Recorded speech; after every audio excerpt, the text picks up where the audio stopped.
পৃথিবীতে 3 শ্রেণীর প্রবাসী আছে।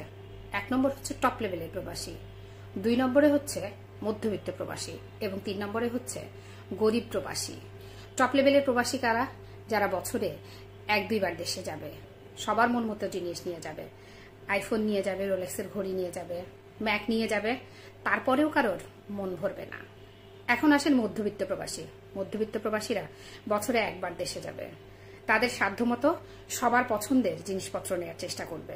দুলা ভাইদের জন্য ঘড়ি নিয়ে যাবে, ভাই বোনদের জন্য সাবান শ্যাম্পু নিয়ে যাবে, বাবা মায়ের জন্য জায়নামাজ নিয়ে যাবে এবং ছোটখাটো স্বর্ণ নিয়ে যাবে। তারপরেও কারোর মন ভরবে না। সাবান নিয়ে আসছিস, শ্যাম্পু নিয়ে আসছিস, ঘড়িটা আরেকটু দামি হলে ভালো হতো না? মধ্যবিত্ত প্রবাসীরা খুশি মনে দেশে যায়, কিন্তু মনটা খারাপ করে আবার প্রবাসে ফিরে আসে। এখন আসেন গরিব প্রবাসী কারা? গরিব প্রবাসী তাদের মাসের পুরোটা বেতন দেশে পাঠিয়ে দেয় এবং তাদের ওভারটাইম করতে করতে জীবনটা শেষ হয়ে যায়। সেই ওভারটাইমের টাকা জমাতে জমাতে একটা স্বপ্ন দেখে, কোন বছর টিকিট কাটবে আর সবার পছন্দের জিনিস নিয়ে দেশে আসবে। আসলে আমার মনে হয় মানুষ প্রবাসীদের জন্য নিজের ভিতরেই একটা আইন তৈরি করে রেখেছে। প্রবাসীরা যতই কিছু করুক না কেন, যতই কিছু দিক না কেন, কারোর মন ভরবে না। অথচ এই প্রবাসীরাই সবচেয়ে বেশি দেশকে ভালোবাসে, সবচেয়ে বেশি পরিবারকে ভালোবাসে, সবচেয়ে বেশি আত্মীয় স্বজনকে ভালোবাসে। একটা সত্যি কথা কি জানেন? প্রবাসীদের ভালোবাসার ভিতরে কোনো স্বার্থ নেই, কারণ প্রবাসীরা সকাল থেকে সন্ধ্যা পর্যন্ত কাজ করে। সন্ধ্যার আগে যখন একটু ছুটি পায়, 1 ঘন্টা 2 ঘন্টা 5 ঘন্টা ওভারটাইম করার আগে, সেই সময়টাতে দেশের মানুষ, কাছের মানুষ, আত্মীয় স্বজন, বন্ধু বান্ধবের সাথে কথা বলে। মানুষরা কেমন একবার চিন্তা করে দেখেন। প্রবাসীরা দেশে ফোন করে আপন মানুষ, কাছের মানুষের কাছে একটু রিফ্রেশমেন্টের জন্য, তোমরা কেমন আছো, তোমরা খাবার খেয়েছো কিনা, এটা জানার জন্য। আর তারা জিজ্ঞেস করে ভাই কবে টাকা পাঠাবা, ভাই আমার কিন্তু এই মাসে টাকাটা লাগবে, ভাই আমার ফোনটা একটু আপডেট করতে পারলে ভালো হয়। বাবা বলবে জমি একটু কিনেছি, আর একটু কিনতে পারলে ভালো হয়, সামনের মাসে কিন্তু টাকা পাঠাতেই হবে। কিন্তু ছেলেটাও পাশে কি খেলো, অসুস্থ কিনা, এটা কিন্তু কেউ জিজ্ঞেস করছে না। সারাদিন তার দিনটা কিভাবে পার হয়ে গেল, এটাও কিন্তু কেউ জিজ্ঞাসা করছে না। হায়রে আফসোস, হায়রে জীবন। প্রবাসীদের মধ্যে 75% হচ্ছে গরিব প্রবাসী, 3য় লেভেলের প্রবাসী।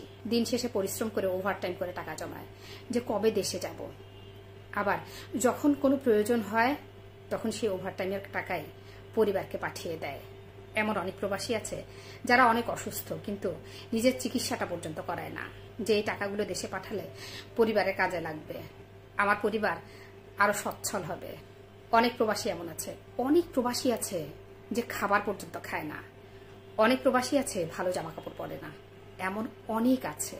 কিন্তু এগুলো তো আমরা দেখতে পারি না, এগুলো আমাদের অজান্তেই হয়ে যাচ্ছে। আমরা কি বলি? আমরা বলি আমাদের আইফোন লাগবে, টাকা লাগবে, জমি কিনে দিতে হবে, আমাদের বাড়িটার ছাদ দিতে হবে। কিন্তু ওই মানুষটা কেমন আছে আমরা তা জানি না। ওই মানুষটা সারাদিন কিভাবে পার করলো আমরা কিন্তু সেটাও জানি না। কতটা পরিশ্রম করেছে, ওই মানুষটা অসুস্থ হয়ে গেছে কিনা আমরা কিন্তু সেটাও জানি না। একবার আমরা জিজ্ঞেস পর্যন্ত করি না তুই ভালো আছিস তো। আমরা ফোনটা ধরে সাথে সাথে জিজ্ঞেস করি কিরে কি অবস্থা, বেতন পাইছিস, কবে পাবি, বা এখন যদি না থাকে ধার করে দিতে পারিস, দ্রুত দিলে উপকার হয়। মানে আমাদের কথাই চিন্তা করি, সেই মানুষটা যে কেমন আছে আমরা কিন্তু সেটা চিন্তা করি না। হায় রে মানুষ, হায় রে আফসোস। আফসোস হয় সেসব মানুষের জন্য। এই বিদেশ বা প্রবাস জিনিসটা কেমন জানেন? প্রবাস জিনিসটা হচ্ছে দ্বিতীয় আরেকটা জাহান্নাম, মানে পৃথিবীর মধ্যে দ্বিতীয় আরেকটা জাহান্নাম। সবাই আছে পৃথিবীতে কিন্তু দেখা করতে পারে না। কি আফসোস তাই না, কি কষ্ট তাই না? এই কষ্ট থেকে মুক্তি পাওয়ার জন্য পরিবারের মানুষকে প্রবাসীরা ফোন দেয়। যখনই ফোন দেয় তখনই প্রবাসীদের মন খারাপ হয়ে যায়। প্রবাসীদের মন খারাপ নিয়েই শেষে ফোনটা কেটে দিতে হয়। এটাই হচ্ছে প্রবাসীদের জীবন। আহারে জীবন, সত্যি প্রবাসীদের জীবনটা সত্যিই খুব কষ্টের ভাই, বিশ্বাস করানো যাবে না। প্রবাসীদের জীবনটা আসলেই খুব কষ্টের।